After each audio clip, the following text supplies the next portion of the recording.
Oh, sing to the Lord a new song, for he has done marvelous things. Make a joyful noise to the Lord, all the earth. Break forth in a joyous song and sing praises. Sing praises to the Lord with the lyre, with trumpets, and the sound of the horn. Make a joyful noise. Let the sea roar, and all that fills it, the world and those who live in it. Let the floods clap their hands. Let the mountains sing together for joy. Good morning. Good morning to you all, and welcome to our service here on April 25th. April 25th here at First Parish Church in Weston. I am Jeff Barz-Snell, the minister, and we are glad you could take a few minutes to join us on this day. We strive, we actually work pretty hard behind the scenes to keep these services timely, engaging, and hopeful, with a little bit of something for everybody.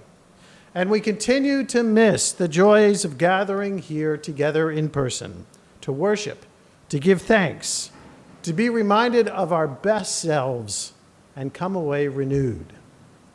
Our service today is a celebration of Earth Day, which was actually last Thursday, April 22nd. And I'm joined by my colleague, the Reverend Sarah Napoli, and by Holly and Rob Kulo, who are our chalice lighters for this day. Our song leaders with us are Rose Hegley and Mary Shaw. Our organist and pianist is Jeff Wheating, and our music director is Bill Sano. The hymn for today can be found in the order of service that was emailed out to all of you yesterday and is posted on the online worship page of our website. Please rise up wherever you may be right now, in body and or in spirit, and join with us in singing or humming or just enjoying a few verses of For the Earth Forever Turning.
Thank you, Rose and Mary. I'd now like to call forward Holly and Rob Kulo to light our chalice for today. In 1962, the famous biologist and author Rachel Carson invoked an image made famous by Robert Frost years before to describe our current situation as a species. Near the end of her landmark book, Silent Spring, she penned the following words. We stand now where two roads diverge, but unlike the roads in Robert Frost's familiar poem, they are not equally fair. The road we have long been traveling is deceptively easy, a smooth superhighway on which we progress with great speed. But at its end lies disaster. The other fork of the road, the one less traveled by, offers our last, our only chance to reach a destination that assures the preservation of the earth. As we gather on this day in late April, we are grateful for the gifts of spring and the rebirth of life. We therefore light our chalice out of gratitude for the interconnected web of the natural world of which we are all a part, the seventh principle of Unitarian Universalism. And we light our chalice out of hope that all of us in the coming days and years will commit to living in greater harmony with the natural processes of this planet. May we come to realize that our futures are tied to the well-being of Earth. May we follow that road less traveled that leads to our happiness and survival. Amen. Amen, and thank you, Rob and Holly. We now invite you to participate in a recent innovation here at First Parish, the virtual exchange of peace. As I like to note, or we like to note, we have this remarkable technology in our pockets and on our desks, and we keep upgrading it to better and better versions of it, and to accomplish all sorts of amazing things. But we rarely take these fantastic, miraculous items and simply use them to wish someone well. So take a moment and reach out to someone you know, either from here at First Parish or in your larger network and community, via text, email, or a phone call. Send them a text, send them an email, give them a call, and simply wish them good morning. Wish them well. Say you can't talk long right now because you are actually attending a service, and it's okay if they think that's a little strange or don't quite understand. Tell them you are participating in a service and wanted to take a moment and wish them peace on this day when so many people still are having a difficult time.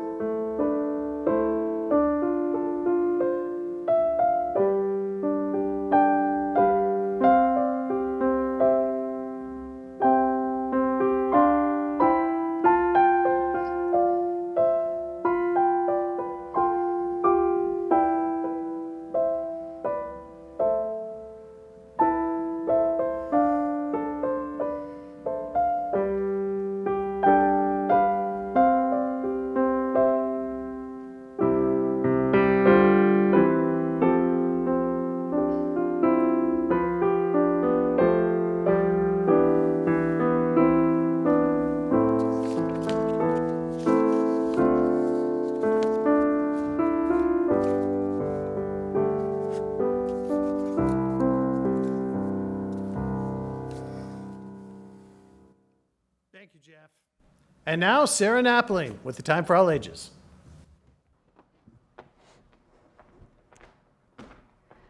So for this morning's lesson, I'm actually going to have Laurel Kulo come forward and help me talk about Bible stories.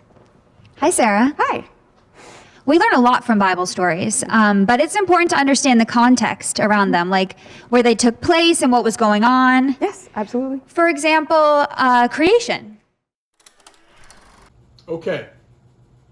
Motion to create the heavens and the earth. All in favor, say aye. Aye. All opposed, say nay. Not you, Satan. Motion carries. I'm not sure that's actually how that happened. Okay, what about Moses and the Ten Commandments? Are you there, God? It's me. Moses. Whoa, wait. Hold up. Thou shalt not. What? No, I'm pretty sure that's not right. Okay, what about Jesus feeding the multitude? Oh, we totally have enough food to go around. Totally. Oh, sweet. And we got extra dumplings? And pork fried rice. Okay, no, stop. Okay, this is, I have to, there are just a couple little things I just want to kind of clarify. Okay, I'll sit down and you can take over. All right. So, the Bible is an outdoor book.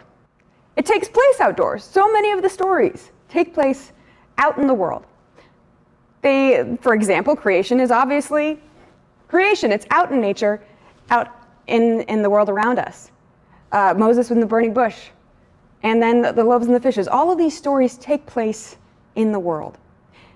And the people of Israel all had deep connections with the earth. They needed to because of the way things were at the time, the way that they were able to get food and nourishment and shelter. These are all inherently part of the stories from the Bible, and it's important that we remember that the earth is not only part of the context, part of what's going on, it's where these stories are told, it's also part of the spirituality and the religious experience from the Bible. And so it's really important that as we tell these stories and we learn about them, that we remember that the earth does not belong to us, that we belong to the earth. And thus ends our lesson for this morning. Thank you, Sarah. Our first reading for this morning comes from the Hebrew Bible, from one of the first 5 books of the Bible known as the Jewish Torah. Here now, a passage from Leviticus 25, having to do with rules about owning the land. You shall observe my statutes and faithfully keep my ordinances, so that you may live on the land securely. The land will yield its fruit, and you will eat your fill and live on it securely. Should you ask, what shall we eat in the 7th year, if we may not sow or gather in our crop? I will order my blessing for you in the 6th year, so that it will yield a crop for 3 years. When you sow in the 8th year, you will be eating from the old crop until the 9th year, when its produce comes in. You shall eat the old. The land shall not be sold in perpetuity, for the land is mine. With me you are but aliens and tenants. Throughout the land that you hold, you shall provide for the redemption of the land. Here ends the first reading.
For the beauty of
Thank you, Rosemary and Jeff.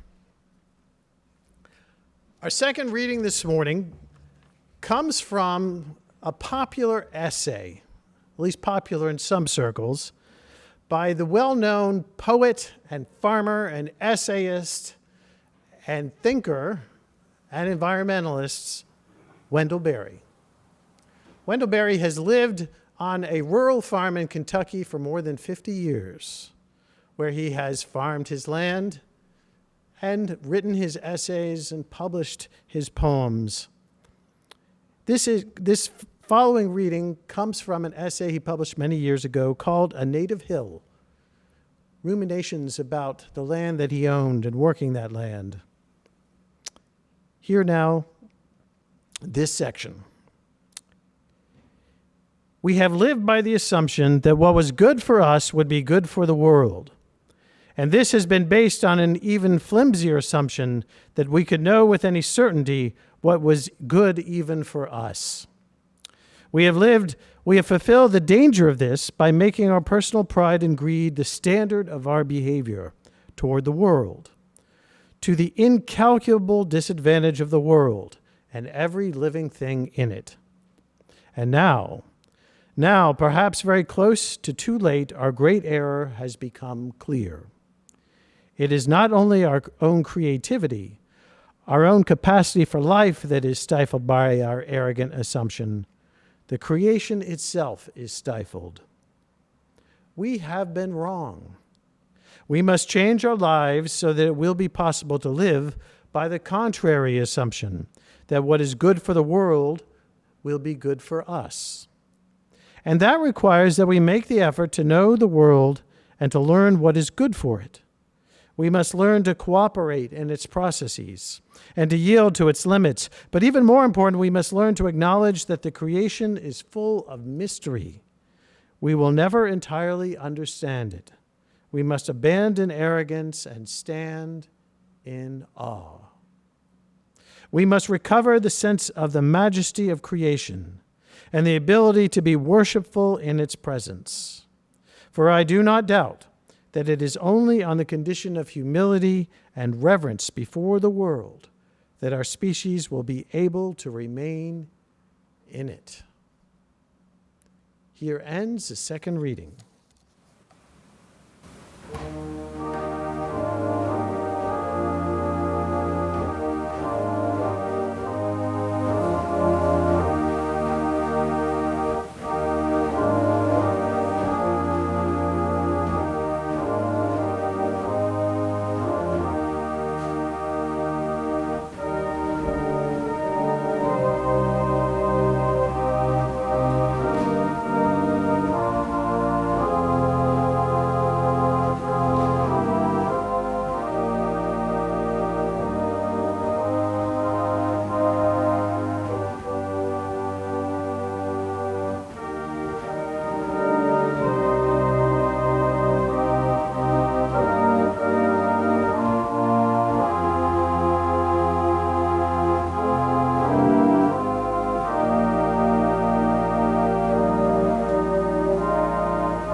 For every action, there is an equal and opposite reaction.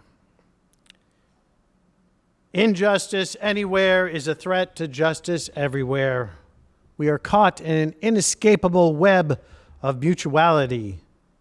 Whatever affects one directly affects all indirectly. These two famous lines echoed in my mind as I was preparing my remarks for this day. The words of Isaac Newton and the Reverend Dr. Martin Luther King Jr. are pertinent, and my invocation of them will hopefully become evident in the next few minutes as I share with you a true story from my past. It is a story that informs who I am today. Many years ago, after I finished my internship here with all of you at the First Parish Church in Weston, I was called to serve the old Unitarian Church in Salem. thanks to the encouraging support of Judy and Harry Haler, Tom Wintle, and the endorsement of Bill Sano, probably, and many others, I was recommended to become the minister of this very old congregation on the North Shore.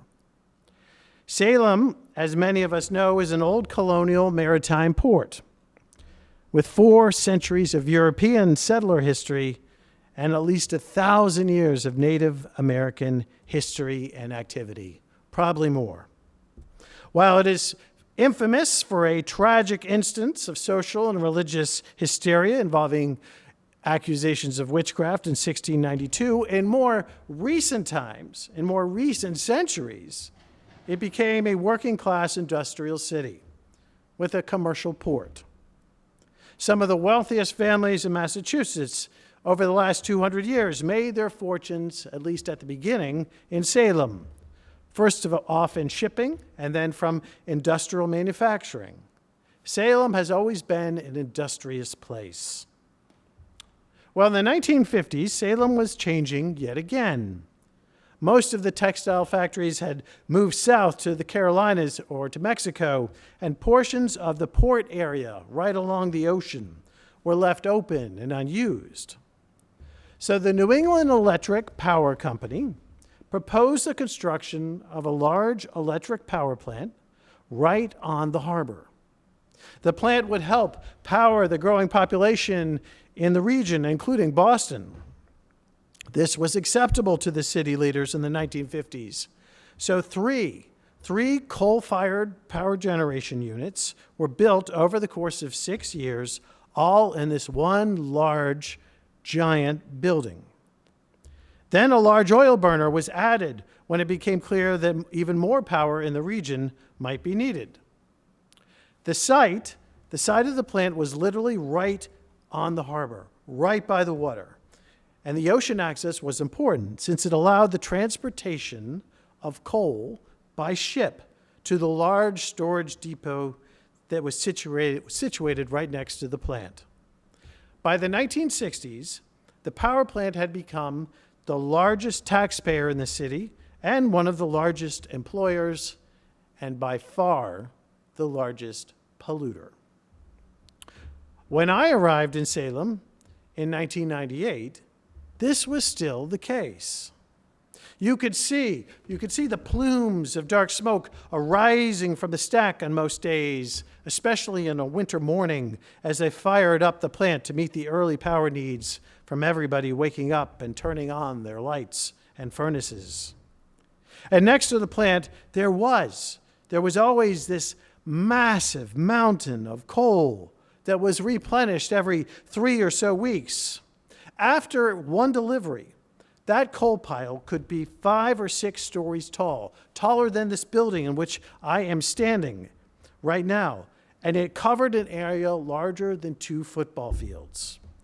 It was so large that the plant employed a full-time crew whose job it was just to manage the coal pile and to hose it down with water during and after a delivery so as to limit the dust that would be blown into the nearby neighborhood. I lived in that neighborhood. And while I didn't really notice the dust at first, I did over time. Our longtime music director, Bill Sano, still lives in that neighborhood, incidentally. And he knows, he's nodding his head right now, he knows exactly what I'm describing. Ah, the good old days, right? Sometimes the coal dust from the plant would get so bad that you would have to call the plant to complain. And they quite often would send out this crew of workers to clean or to power wash your deck or your car or your front steps or the side of your house. All they asked in return was that you sign this written waiver releasing them of any liability. What could be wrong with that? Well, in 1999, a group formed to study the coal dust and the air pollution from the plant. And they began to examine the pollution coming out of the smokestacks, and they started looking at the public health impacts. And as they continued to ask questions, they realized the massive problems that came with hosting a 1950s vintage coal-fired power plant in a densely populated city. They began to look upstream and then downstream, so to speak, so as to measure the impacts that this plant was having on the community, on the region, on the globe.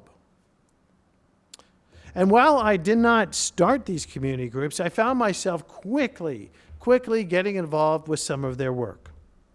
One of the questions this group of activists asked had to do with where this plant was disposing of the combusted ash after burning the coal to generate electricity. Just like there's ash left over in your fireplace after burning wood, there is coal ash left over after combusting coal. And this ash is dirty, toxic stuff, full of high concentrations of heavy metals such as cadmium and mercury and arsenic, elements that are harmful to human health and to the local environment. A group of residents of the community began to ask the plant's managers, where were they disposing of the fly ash? And at first, the managers gave them the hand and refused to disclose this.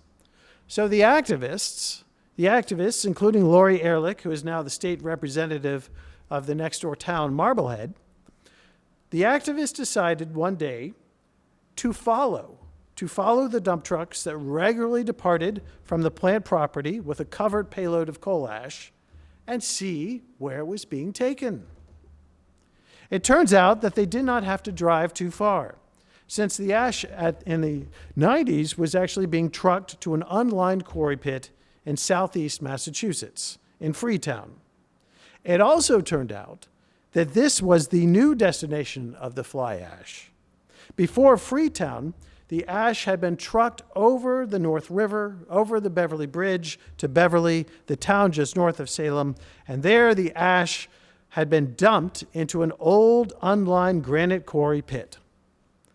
And over 2 decades, that pit had been filled up with this coal fly ash, and then it was covered over in the 1970s. This quarry pit in Beverly was known as the Vitale Pit and was situated directly up the hill from Wenham Lake, the drinking water source for the towns of Salem and Beverly. That's right. The managers of the coal-fired power plant were allowed to dump their ash into a large granite hole just up the hill from the lake that was the source of drinking water for over 80,000 people. What could go wrong? The activists complained, but didn't get very far. So they hired an engineering firm that does water and geotechnical analysis to take a core sample of Wenham Lake. And on a very cold January day, they took a 15-foot core sample out of the lake and the soil below it.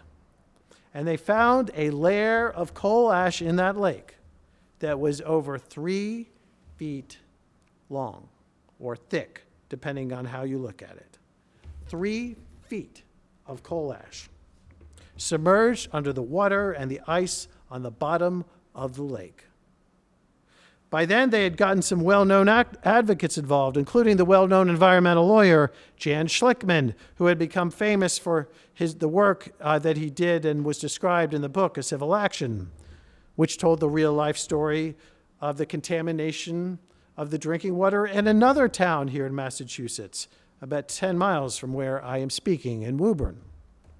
Well, to make a long story short, after some fairly high-level negotiations with the plant's owners, the New England Electric Company, which was since taken over by National Grid, agreed to a plan to deal with the fly ash. It was carefully removed, excavated from Wenham Lake, and either trucked away or placed in a newly lined pit on a city-owned property, also up the hill, but further up the hill from the lake in Beverly. I was there for the opening of that ceremony many years ago. This whole episode was a major learning experience for me. I learned firsthand that we always have to consider always have to consider the downstream effects of our actions, especially when it comes to energy and the use of fossil fuels. There are social and ecological and public health and, dare I say, moral implications to consider each and every time we use a fossil fuel. For every action, there is an equal and opposite reaction. Unhealthy practices somewhere are a threat to human health elsewhere. And this is just one aspect of the story of this plant. I haven't even mentioned the carbon emissions and climate change. And I'll get to that in a moment. First, I want to share with you one other story about the same plant. This one deals with a time when we looked not downstream, but upstream. Instead of the future impacts, we looked at the past sources. About the same time that we became alarmed about where the coal ash was being disposed of, some of the same people started asking questions about where the coal was coming from in the first place. From where is this mountain of newly arrived black rubble being imported every 3 weeks? We knew it arrived by a very large ocean-going ship. Again, the managers of the plant were at first quite tight-lipped. They gave us the hand. So a group of folks working with professors from Salem State College began to research the ownership and the registration of this massive ship. And it became clear, without too much digging, that the coal being shipped into Salem Harbor came from Colombia in South America. The La Guajira region is this northeast section of Colombia that culminates in a peninsula near the Venezuelan border that actually sticks out into the Caribbean by 30 or 40 miles. It's about 50 miles due west of Aruba, for those of you who know that part of the world. It is in this rural region of Colombia that geologists working for a subsidiary of Exxon discovered this enormous vein of coal amidst the rolling hills of an area about 80 miles from the coast. The only problem was that this region of hills and tropical forests and farmland was populated by a poor indigenous tribe of people called the Wayuu. They had lived in that area of Colombia for hundreds of years. No one knew for sure how long. First, Exxon showed up with scouting teams of surveyors and geologists doing their core samples and tests.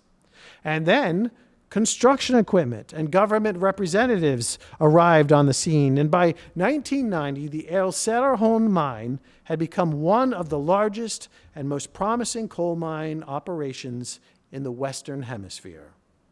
The coal mined from this massive, and I do mean massive, open-aired pit, and I have a picture that we are going to flash right now or in just a moment. The coal mined from this massive open-aired pit had relatively low concentrations of sulfur, making it highly sought after by owners and operators of power plants since it burned cleaner and it created less air pollution, especially acid rain and sulfuric acid up in the clouds. Exxon then sold its ownership of the developed coal pit operation to a partnership that owns and operates it to this day, BHP, Anglo American, and Glencore. Over the last 30 years, the ever-expanding coal pit has been accused by local indigenous people of forced evictions, of violence, of pollution, and gross human rights abuses. In 2003, a group from Salem and Marblehead brought several representatives from the Wayuu people and from their homes in Colombia to Salem. They brought this delegation of indigenous people and their lawyer and translator to the North Shore of Massachusetts. And they met with local city officials and business leaders.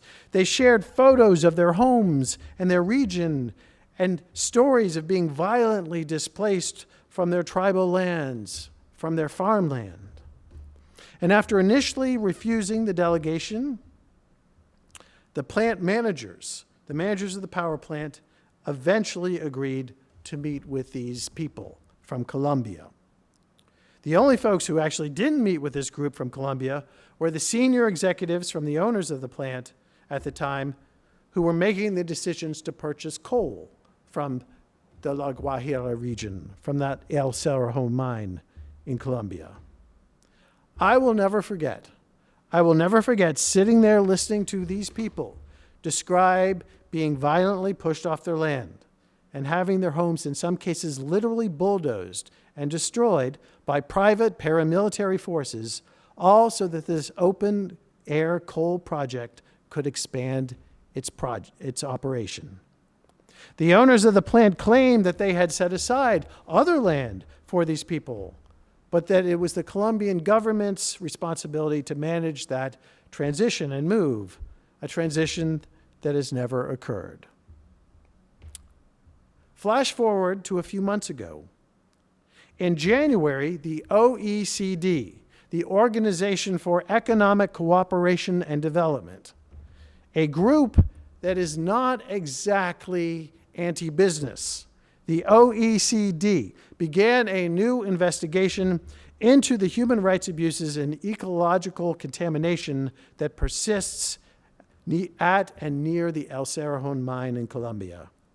As the coal mine has expanded, the region's air and water has been contaminated, and the local population of farmers has become even poorer and sicker than before. While the international market for coal decreased last year with the pandemic, business has improved in the last few months. The El Cerrajón mine now exports coal to places like Ireland and Eastern Europe and parts of Africa and India and even China. I am pleased to say that Salem no longer imports coal from there. The coal plant in Salem closed its doors in 2011, only to be replaced by a gas plant that's in operation today. Even so, 650 million tons of coal has been exported from this mine in Colombia over the last 30 years. And all of this has to stop over the next 10 to 15 years if we are going to have any chance of preventing potentially catastrophic runaway climate change. For me, this is a story of looking upstream and confronting the ugly, dirty fuel source that powered our relatively inexpensive electricity here in the Boston area for many years. For decades, we here in North America simply took for granted the miracle of the modern electric grid and the conveniences of a lifestyle and livelihood mainly powered by fossil fuels. And some of us are just coming to terms with the moral and human dimension of our energy choices as a region and as a country. And yet, if we consider the impacts of our energy use, if we look upstream and then downstream and assess the impacts and the sources of our current situation, we realize that things have to change. On this Sunday, when we celebrate Earth Day, it is worth thinking anew about the moral dimension to our energy choices and our energy sources. I know in some circles there is still debate about climate change, but the science and the data have become abundantly and frighteningly clear. Human-induced climate change is not only happening, it is accelerating. And at some point soon, the political debates will stop and the existential and moral considerations will begin. The largest organization of scientists ever assembled to study any natural phenomenon is the Intergovernmental Panel on Climate Change, the IPCC. They are the ones who have strongly recommended that we try to limit our overall warming of the Earth to no more than 1.5 degrees Celsius. And in order to accomplish this, they have calculated that the wealthier, industrialized countries of the world need to reduce their carbon emissions by 50% by 2030 and by 90% or more by 2050. 50% reduction in carbon emissions in 9 years. 90% or more in 30. These larger recommendations, based on a broad-based scientific consensus, is informing the President's recommendations this week during the climate conference that was held at the White House. But it's not just the IPCC that is sounding the alarm. Companies, private corporations, are also ringing that bell quite loudly. For example, Swiss Re, one of the largest insurance companies in the world, maybe it is the largest, they just published a report this week based on their own economic analysis. Their study by teams of economists and meteorologists whose job it is to assess the economic risk associated with weather patterns. Their team has concluded that the financial impacts from doing nothing could shave 11 to 14, 15% off of global economic output over the next 20 to 30 years if we don't start to reduce the amount of carbon being emitted into the atmosphere. And if anyone can't find this report, email me and I will send you the link. This means that the world will grow poorer as the effects of climate change become more real and more intense if we don't collectively start to change how we operate as countries, as economies, and as a global community. Swiss Re estimates as much as 23 trillion with a T, 23 trillion could be curtailed in world economic output over the next 20 to 30 years. You think the pandemic has been bad. At some point, we have to stop thinking as much about our investments and our return on investment and start focusing on our individual and our collective well-being. To paraphrase Henry David Thoreau, what good is a house if you don't have a decent planet to put it on? We have ample justification for doing so in the Bible. In many places, we are reminded that we do not own the land, but rather we are to be caretakers. We are to be stewards of God's creation while we are consciously alive and active and here. We heard that message very clearly in the passage from Leviticus today. This is the section of the Jewish Torah that deals with rules about ownership and warnings about greed. The ancient Jews emerged in a largely arid region of the world where water was scarce and where the loss of a growing season could mean life or death. They had ancient rules about leaving lands fallow every 7 years, allowing the land to recharge and re-energize, and they also did not believe that the land could and should be sold forever. The land shall not be sold in perpetuity, we heard, for the land is mine. With me you are but aliens and tenants. Throughout the land that you hold, you shall provide for the redemption of the land. The redemption of the land. What if we saw the land and the natural world as a resource to be sustainably harnessed for the good of the community instead of being privately exploited for the well-being of a few? What if we built into our economic models measures for redeeming the land and ensuring its vitality? Is there a way that capitalism combined with decency and humanity can lead us to a more sustainable and peaceful 21st century society and world? I would submit to you that questions like these are some of the most important questions that will be posed in our lifetime. Wendell Berry addresses this question in our other reading, and I will close with his observation. He writes, "We have lived by the assumption that what was good for us would be good for the world. And this has been based on the even flimsier assumption that we could know with any certainty what was good even for us. We have fulfilled the danger of this by making our personal pride and greed the standard of our behavior towards the world, to the incalculable disadvantage of the world and every living thing in it. We have been wrong. We must change our lives so that it will be possible to live by the contrary assumption that what is good for the world will be good for us. And that requires that we make the effort to know the world and to learn what is good for it. We must learn to cooperate with its processes and to yield to its limits. The world really can affect a massive transformation during our lifetimes. It requires all of us to consider anew that the effects our actions have on other people and on the creation. It involves us paying attention to the impacts of our choices, both upstream and downstream. And it involves finding ways to live more in harmony with the awe-inspiring processes on which our lives actually depend. Oh, and by the way, the coal mine in El Cerrejón in Colombia.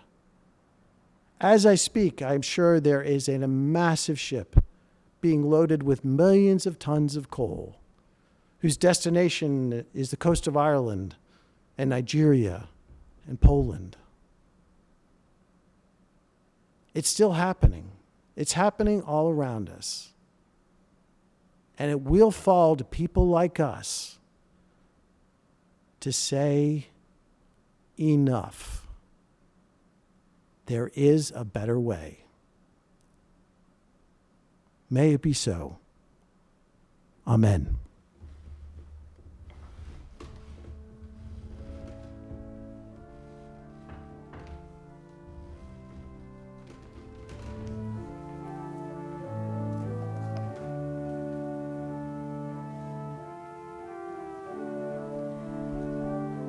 I invite you to join me now in the spirit of prayer. Gracious God, you are present in the whole universe and in the smallest of creatures. You embrace with your tenderness all that exists. Pour out upon us the power of your love, that we may honor and celebrate all life and beauty. Help us to heal the deep wounds and sorrow of this world and the pain of systemic racism in our country. Let your justice roll down like healing waters more and more in the days and years to come. Grant solace to the families and bring hope to those who struggle in the fight to bring about your kingdom here on earth.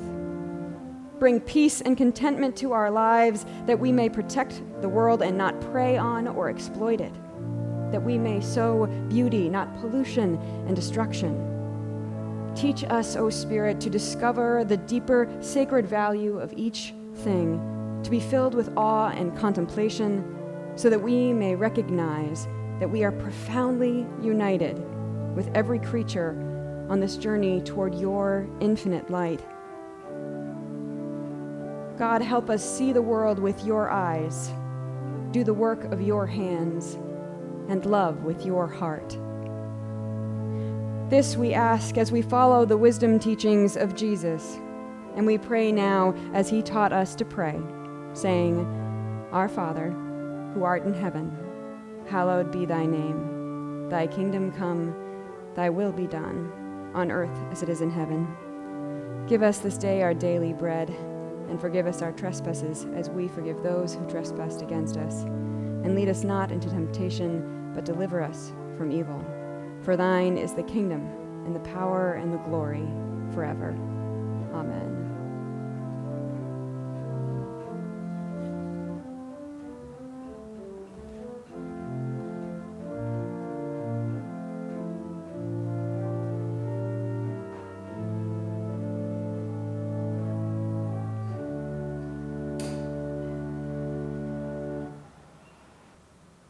We now arrive at that time in the service when we can support First Parish Church and our many programs and initiatives. Like many organizations out there, the pandemic did not shut us down, but rather forced us to change how we work and operate. It forced us to innovate and consider new ways to reach out and to make a difference. As we listen to our virtual choir sing, we invite you to consider a donation to First Parish Church by mailing in a check to the church office, by making a donation through your online banking app, or using our PayPal account. The information for doing that can be found on the donate button on the top of our website. Regardless of the option you choose, we thank you, the members and friends of this congregation, for continuing to support our church's voice and presence and mission. What we do here matters, and it's worthy of our support.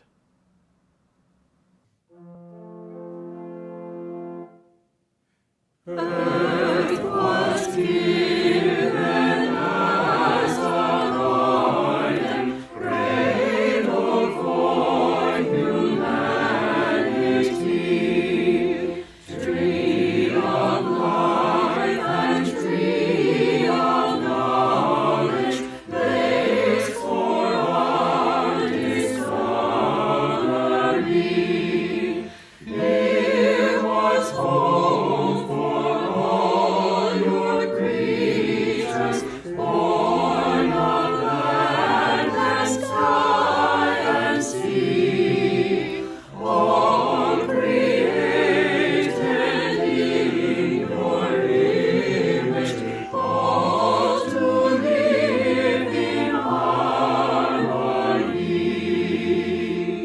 Show to us again our garden, where all life flows fresh and free. Gently guide your sons and daughters into full maturity. Teach us how to trust each other, how to use for good our power, how to touch the earth with reverence, then once more we'll eat and flower. Bless the earth and all your children, one creation makes us whole, interwoven, all connected, planet wide and inmost soul. Holy Mother, life bestowing, with our waste and warfare cease. Fill us all with grace o'erflowing. Teach us how to live in peace. Thank you for joining us today. We invite you to check out our upcoming programs and gatherings, including our fellowship hour on Zoom that starts at 11:30 a.m. This week, we will host our regular programs, including Knitters and Stitchers at 12 noon on Monday, and our Wednesday morning meditation program at 8:30 a.m. Also, this coming Wednesday, we will be hosting an online program on offshore wind power in New England and why people should care, with guest speaker Amber Hewitt from the National Wildlife Federation. There's information on our website and at www.metrowestclimatesolutions.org. Also, this coming Wednesday, our monthly group of volunteers will be here preparing a meal for the Bristol Lodge in Waltham. See the order of service and our newsletter for details on both those items. I also want to note one upcoming program coming up next Sunday, May 2nd, on social media, misinformation, and democracy. Wellesley College computer science professor Takis Metaxas will be joining us online on Zoom to present a talk about the effects of social media on our democracy. Information about that is on our website, as well as registration information and the like. Even while operating remotely at a distance, we are continuing to find ways to reach out and to make a difference. That is what churches like ours do.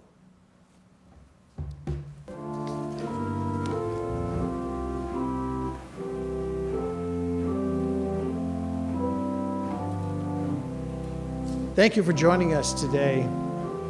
May the Lord bless you and keep you. May the Lord keep all those whom you love, whether here or in some other place. May God be your companion, and you be God's friend as you walk together through all the days of your life. And at the journey's end, may you find the welcome of God's love. It keeps us all.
Wait, seriously?